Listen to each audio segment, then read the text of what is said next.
قال له صاحبه وهو يحاوره: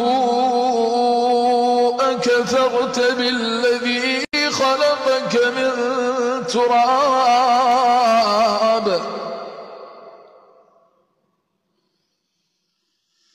أكفرت بالذي خلقك من تراب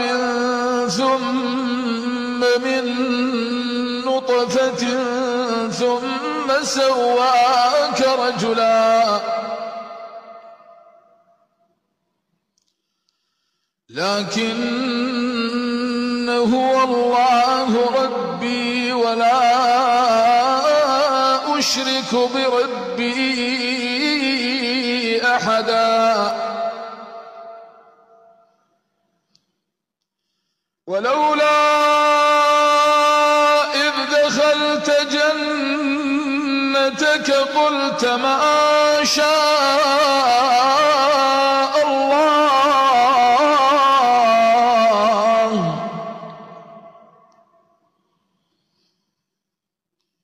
قلت ما شاء الله لا قوة إلا بالله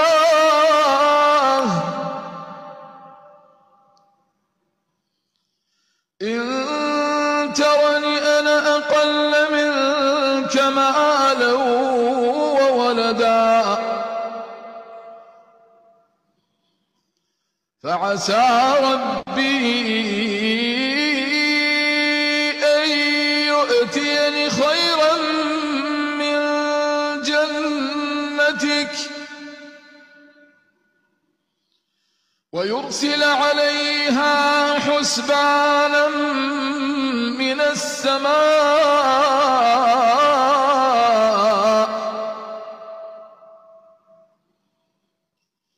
ويرسل عليها حسبانا من السماء فتصبح صعيدا زلقا أو يصبح ماؤها غورا فلن تستطيع له طلبا وأحيط بثمره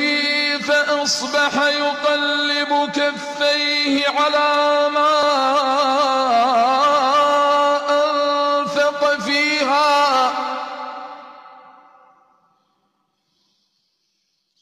وهي خاوية على عروشها ويقول يا ليتني لم أشرك بربي أحدا ولم تكن له فئة ينصرونه من دون الله وما كان منتصرا